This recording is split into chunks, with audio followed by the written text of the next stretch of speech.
Então, meu trabalho ele teve o objetivo de realizar a obtenção de dados sobre nascentes, fazer o mapeamento dessas nascentes de dois modelos digitais de elevação para um sítio situado no município de Santa Branca e depois com esses dados de resultado comparar eles com os dados do CAR para observar qual dos dois modelos são mais adequados para essa finalidade e também comparar ele com o CAR e fazer considerações sobre essa comparação. Então, falar um pouco sobre a metodologia que eu usei. O local de estudo, esse é o mapa de localização do sítio que foi analisado, o sítio que ele é localizado em Santa Branca, no estado de São Paulo. Então, aqui tem a localização do estado de São Paulo, embaixo tem a localização no ponto vermelho tem a localização do sítio, e aí eu fiz um contorno do sítio da área de estudo. Então, dentro do QGIS, né, tem algumas considerações importantes primeiro, sobre o complemento que eu usei. O complemento mais adequado foi o Saga NextGen, versão 9.2.1. Para esse complemento, foi necessário atualizar o QGIS também, para a versão 3.34. E também foi testado o complemento GRAS, mas ele se mostrou menos satisfatório, menos detalhado do que o Saga. Então, o Saga foi escolhido para fazer essa análise.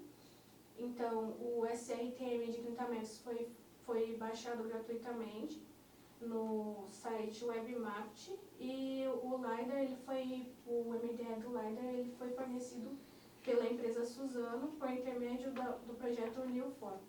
O LiDAR com 50 centímetros de resolução.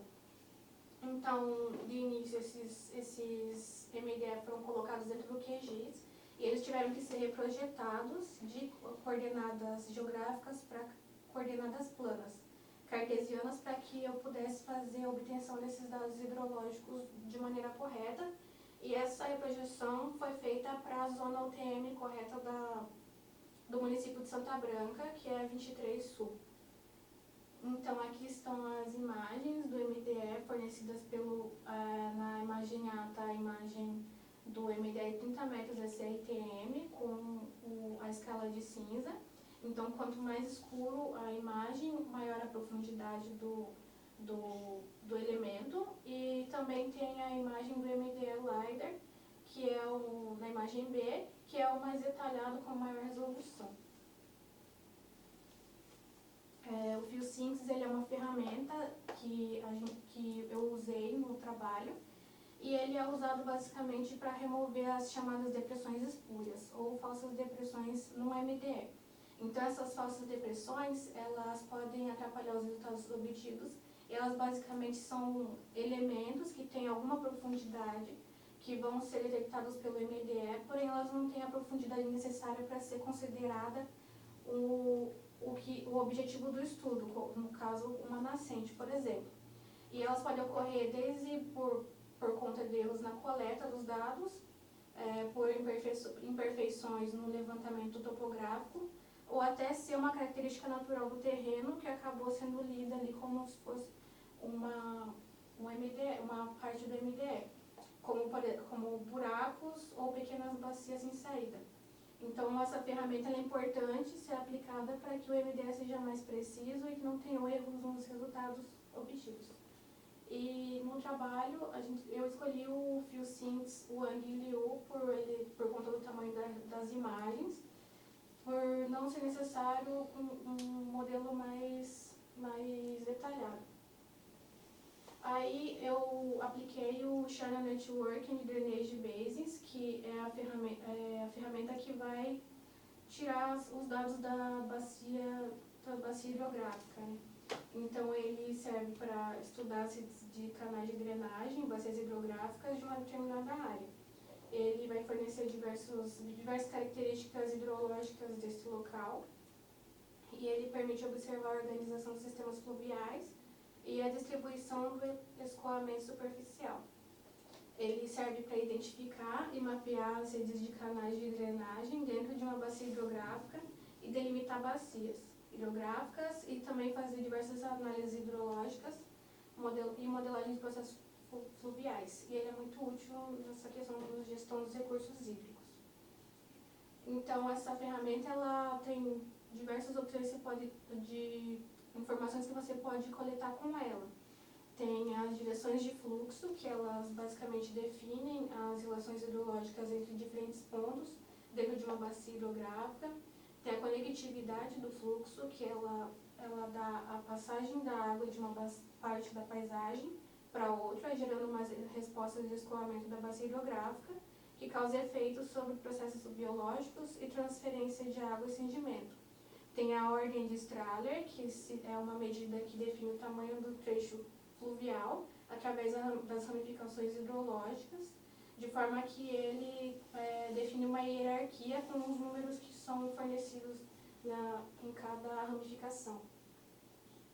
Também tem as bacias de drenagem, daí ele tem duas opções, né, uma imagem ou vetor, onde ele fala basicamente da bacia hidrográfica, que conhecida também como uma bacia de drenagem, compreende a área de escoamento de um rio principal e seus afluentes. Aí tem as duas opções, sendo a imagem ou o vetor.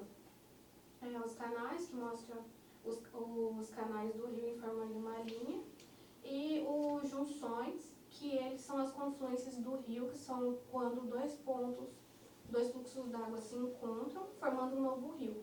Então, dentro dessa ferramenta que eu obtive as nascentes, que estão lá em forma chamada Spring, né, que eu seleciono lá e ele mostra apenas as nascentes. Então, falar um pouco sobre os parâmetros que eu usei dentro do QGIS. O threshold, que em português é limiar, e ele se trata basicamente do conjunto de condições específicas que são necessárias para que esse elemento seja considerado uma nascente ou não. Então, esse valor ele é a partir de 1, e quanto maior esse valor, mais detalhes eles vão ser os resultados. Então, para as diferentes resoluções do MDE, esse threshold tem que ser diferente, porque ele tem a relação com a resolução, né? Então, eu precisei fazer testes sobre e testando os valores mesmo do threshold. Então, eu testei threshold 3 e 4 para o MDE SLTM de 30 metros. E para o LiDAR de 50 centímetros, eu testei o 5, o 7, o 8 e o 10. E também tem um parâmetro chamado Minimum Slope, que fica dentro da ferramenta FieldSync, que ele basicamente fala a inclinação mínima para que você considere uma depressão falsa ou não. Então, para o Minimum Slope, eu usei o valor 0,01 para todos os mapas. Então, basicamente, foi nessa ordem os processos que eu fui fazendo. Primeiro teve a reprojeção para o UTM correta em 23 Sul. Foi aplicado o FieldSync, depois é aplicado o Channel Network em Drainage Basins, com os diferentes valores do threshold. Então, esses resultados foram comparados e a melhor imagem para o threshold foi escolhida para fazer a comparação final. E depois essas nascentes foram contadas.